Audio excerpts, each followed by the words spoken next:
Dobrodošli u usporedivo bolji podcast by Kompare.hr. Prvi hrvatski 100% AI podcast. Pozdrav svima. Danas zaranjamo u nešto što nas, pa vjerujem mnoge, muči, mobilni internet. Ostajete li vi nekako bez podataka baš pred krajem mjeseca? Ili mislite da, možda plaćate previše za tarifu? E pa, uz pomoć izvora s Kompare.hr probat ćemo danas otkriti koliko nam interneta stvarno treba. Baš tako. Mislim da je ključno razumjeti tu vlastitu potrošnju, jel da?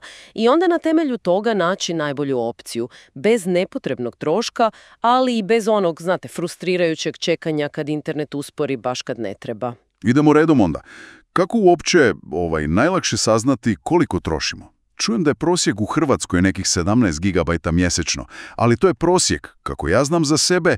Pa najjednostavnije je zapravo provjeriti aplikaciju vašeg operatera. Skoro svi to danas imaju. Ili, druga opcija, pogledati u postavkama samog mobitela. Tamo isto piše potrošnja mobilnih podataka. Da, postavke telefona. Dobra ideja. Svakako. I ključno je ne gledati samo jedan mjesec, nego pratiti recimo 2-3 mjeseca, da se dobije neki realan osjećaj, neki prosjek. I samo da podsjetimo čisto tehnički, 1 gigabajt, znači GB, ima 1024 megabajta MB. To je važno zbog ovih brojki koje ćemo spominjati. Dobro, znači praćenje je prvi korak. Super. Ali gdje ti podaci zapravo nestaju? Što nam najviše pojede te megabajte i gigabajte? Ja bih rekao video. Apsolutno. Video je daleko najveći potrošač. Pazite sad ovo. Običan video, recimo 480p kvaliteta, to je oko 240 megabajta po satu. Što i nije tako strašno, jel? Pa dobro, 240 megabajta može proći. Ali, kad prebacite na 4K rezoluciju, tu brojke lete u nebo. Govorimo o nekih 5, pa čak i do 8 gigabajta u samo sat vremena. Molim, 8 gigabajta za 1 sat? Pa to je pola moje mjesečne tarife skoro. Eto, vidite. Zato treba paziti s kvalitetom videa kad ste na mobilnoj mreži. Dobro. Sad mi je puno jasnije zašto nekad podaci samo iscure. A što je s popularnim aplikacijama? Društvene mreže, recimo. I one su dosta visoko, pogotovo one s puno videa. Facebook, recimo, ovisno koliko videa gledate, može biti od 80 do 160 megabajta po satu. Instagram, koji je baš vizualan, slike i video, on je već ozbiljniji, oko 720 megabajta po satu. 720 megabajta, znači sat i pol Instagrama i ode gigabajt. Otprilike da. A rekorder je, pogađate? TikTok. Upravo. TikTok zbog stalnog streamanja videa ide i do 840 megabajta po satu. Znači sat vremena TikToka i praktički ste potrošili skoro gigabajt. Ništa. Morat ću paziti. Dopisivanje tekstualne poruke preko WhatsAppa ili slično, to troši stvarno zanemarivo. Gotovo ništa. A pozivi? Video pozivi preko WhatsAppa? Tu opet treba biti oprezan. Video poziv, ako ste na 4G mreži, može trošiti oko 5 megabajta. Ali po minuti? Po minuti. Auč. Da. Dok je recimo Telegram, bar što se tiče poruka, puno štedljiviji, ispod 4 megabajta po satu. Viber je tu negdje između.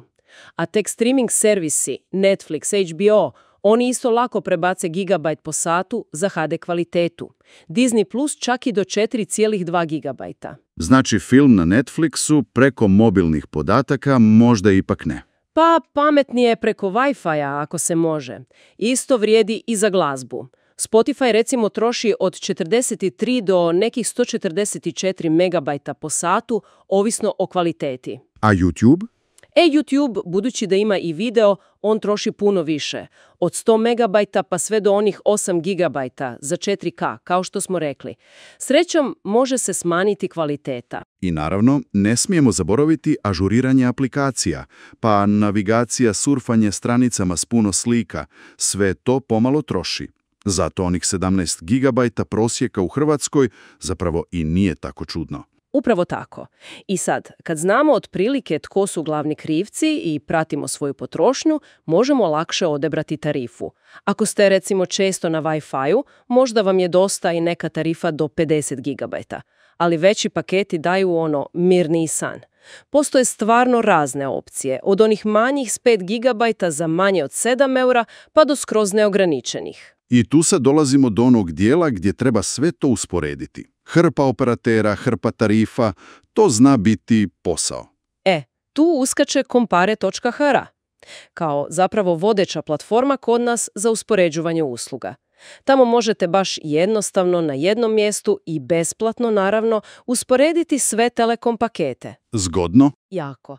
A njihovi agenti onda mogu i pomoći odabrati, pa čak i ugovoriti najbolju opciju. Nema onog čekanja na telefonu s operaterima. I nije samo za telekome. Compare.hr pokriva i osiguranja, znate. Obvezno auto osiguranje, pa dopunsko putno osiguranje stana. Znači sve na jednom mjestu. Da. I kredite isto. Stambene, nenamjenske. Sve se može usporediti. Pametna stvar za uštedu vremena i novca. Super! Dakle, da nekako zaokružimo, ključ je pratiti koliko trošimo, znati što najviše jede podatke, taj video, pazite na video i onda pametno odabrati.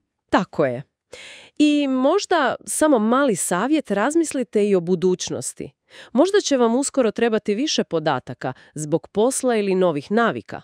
Uvijek je dobro imati malu rezervu, malo lufta, što bi se reklo. Odlično. Znači, za kraj, ako želite bez puno muke naći najbolju mobilnu tarifu za sebe ili usporediti cijene obveznog autoosiguranja, dopunskog, ili vidjeti kakvi su stambeni krediti, znate gdje trebate ići. Compare.hr. Brzo, jednostavno, besplatno. I možda jedno pitanje za razmišljanje svima nama. Kako tehnologija ide naprijed? Hoće li svi na kraju morati na neograničene tarife? Ili ćemo postati vještiji u upravljanju tom našom digitalnom potrošnjom? Dobro pitanje za kraj. Hvala na slušanju.